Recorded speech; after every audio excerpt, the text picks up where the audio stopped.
Michael Vaughan is a playful, energetic boy who is lovingly called Monkey by his family because of his desire to climb and run around the house. On the evening of July 27th, 2021, Michael left his house in Fruitland, Idaho to search for someone to play with and hasn't been seen since. Welcome to Investigating the Northwest. This channel is dedicated to exploring the mysteries, locations, urban legends, and history of the Pacific Northwest. Michael's disappearance has been a mystery for the state of Idaho since July of 2021. Can you help find him?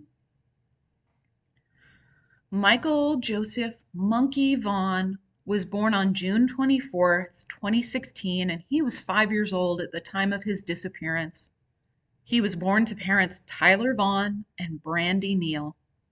The family includes 4 kids, 2 older than Michael and 1 younger. Brandy works in the grocery industry, and she and Tyler take turns working and watching the kids, but at sometimes have had to have a nanny in to watch the kids when they both had to work at the same time. Little Michael's favorite cartoons were Paw Patrol and Blaze and the Monster Machines. He loves Hot Wheel cars and monster trucks and enjoys playing Minecraft and Super Mario on his Nintendo Switch. Brandy Neal describes her son as pure excitement and joy. Michael earned the nickname Monkey because he would climb over anything.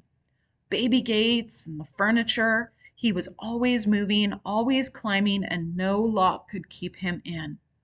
And this would become really important later on as we describe the circumstances of his disappearance. Brandy said her son is very inquisitive and loves to learn. Michael asks a lot of questions, and he's also very social, loves people, and we'll talk more about his social nature in just a few minutes. At the time of his disappearance, Michael was 3 foot 7 inches, 50 pounds, blonde hair, and blue eyes.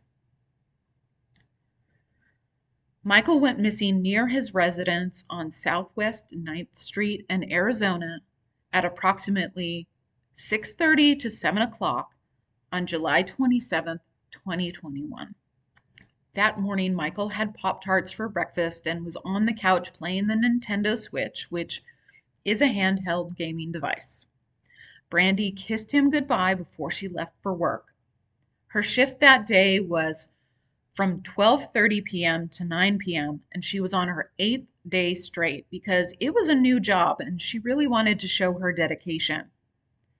Michael's father, Tyler, was at home with all of the kids while Brandy was at work. Brandy called home around 4 p.m. to check in and say hi to the kids, and she talked with Michael at the time. Around 6:30 that night, Tyler went in to check on the youngest child in her room while Michael was playing Super Mario on his Nintendo Switch. Tyler changed his daughter's diaper and ordered pizza for dinner. When Tyler came back into the living room, Michael was gone. Tyler searched around the house for Michael, then called Brandy frantically to ask where he could look for him in the house. Maybe Michael was hiding somewhere that she knew about that Tyler hadn't checked yet. Tyler continued to search while on the phone, yelling out Michael's name in the house. Then Brandy immediately left work, came home, and Tyler called 911. The police were already on site by the time Brandy arrived at home. The family immediately began to search the neighborhood, including Michael's grandfather. Brandy went straight to a local splash pad to see if Michael had wandered over there. It was a place he liked to play, and he had tried to walk there himself before. But the people at the splash pad hadn't seen Michael that night. So how did Michael get out of the house? Brandy said, quote, "He would have come out of the garage. The front door is pretty hard to get out of, and you can hear that opening," end quote.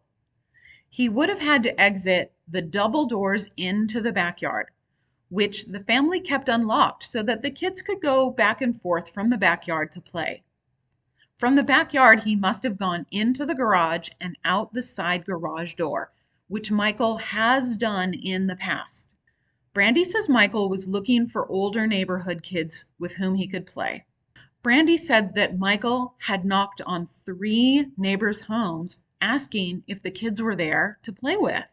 And it was confirmed with those neighbors that he was seen at 3 separate homes. He headed east, away from the river and towards the local splash pad. Police estimate that he had knocked on the home's doors between 6:30 and 6:45, and his scent was traced by police dogs to the end of the street where it stopped abruptly. The night he went missing, Michael was reportedly wearing a blue Minecraft shirt, black boxer briefs with lime green stitching, and size 11 blue flip-flop sandals. So a little about the neighborhood. It's surrounded by sugar beet and alfalfa fields, and there are dirt farm roads that surround the neighborhood. It's a really quiet neighborhood. The houses are close together. And per Brandy, if somebody had been driving on the dirt road by the farm fields, it would have been noticeable. It would have kicked up dirt and people would have seen it. So the only real access to the neighborhood is from 8th Street, which is a major, well-driven street. The search for Michael began immediately. As a very young child out in 103-degree weather, it would be quite dangerous for him to be wandering around. And this neighborhood is also very close to Snake River, which has been said to be a very dangerous river if you fall in. The local police department reported, quote, "Search efforts have involved local police agencies, professional search and rescue units, and community volunteers. And we've searched with helicopters, drones, boats, divers, dogs, and walked step by careful step through fields, river, and canal banks.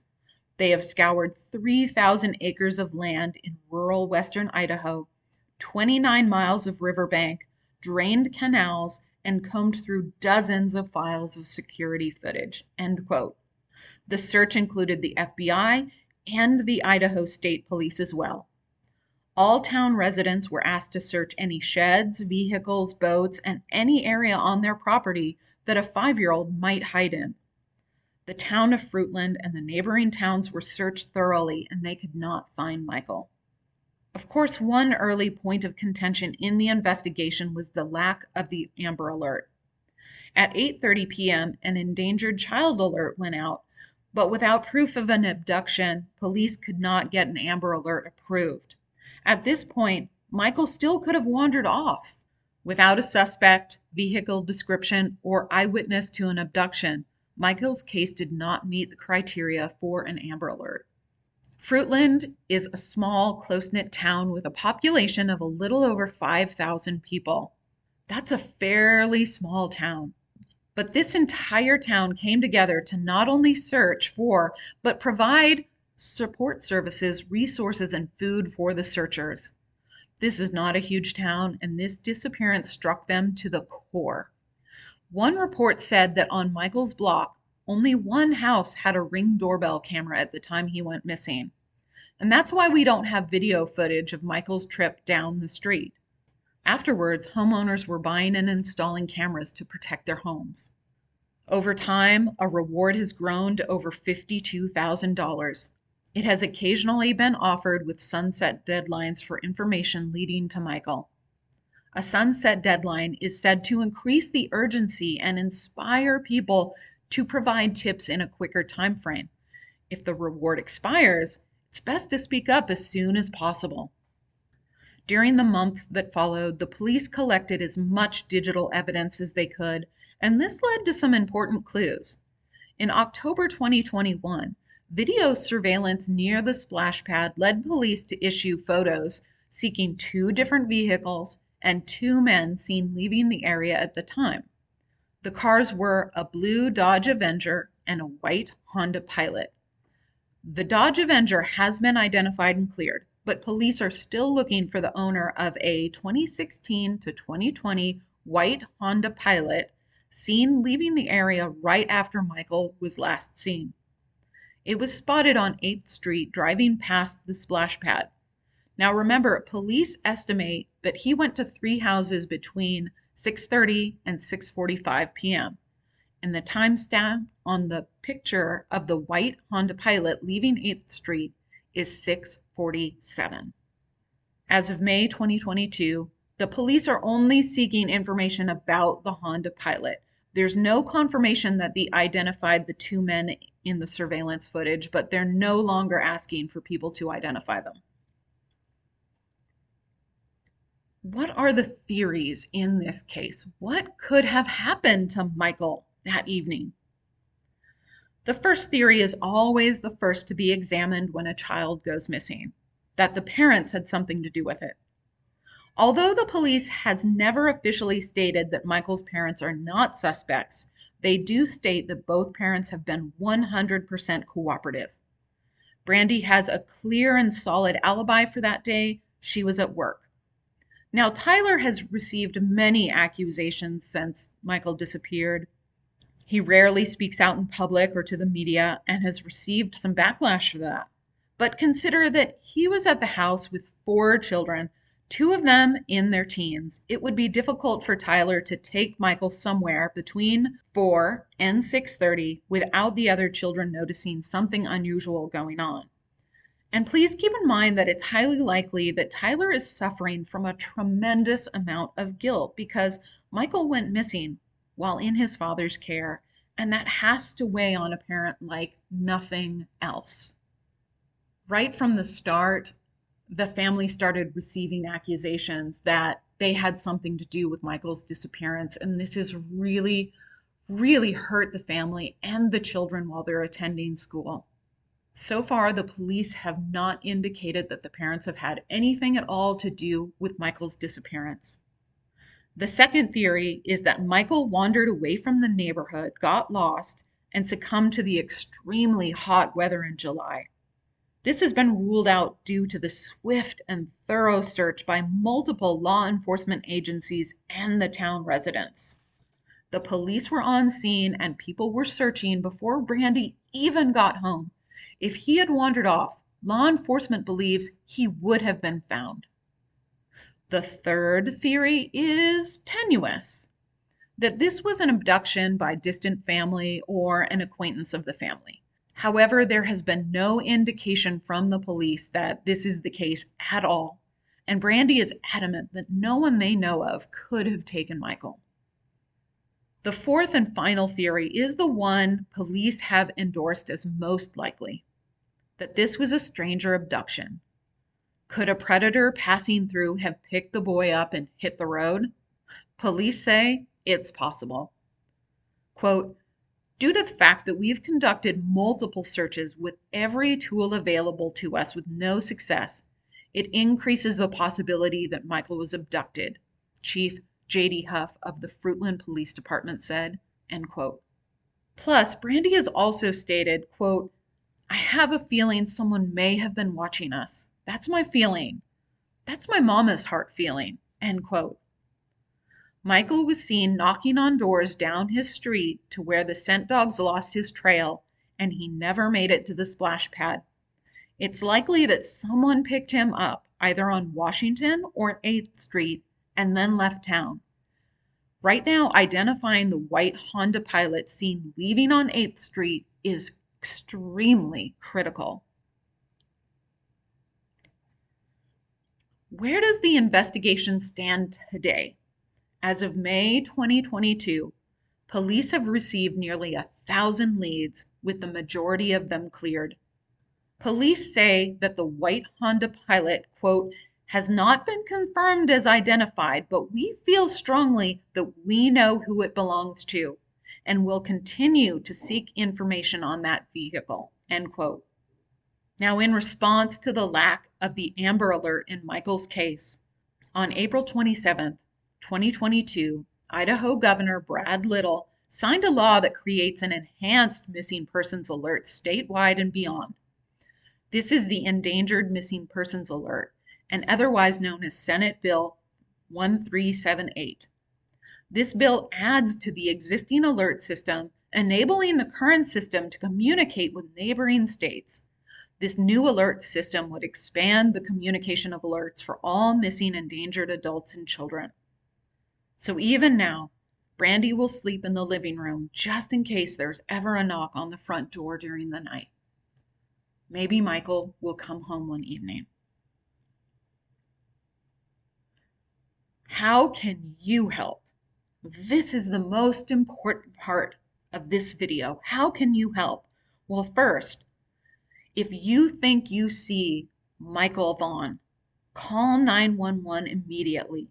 Do not let doubt stop you from calling. You may save his life and bring him home. Also, do you know someone who owns a white Honda Pilot who has significantly changed their behavior since July 2021 that you think may have had something to do with the disappearance of Michael Vaughan? If so, call the police.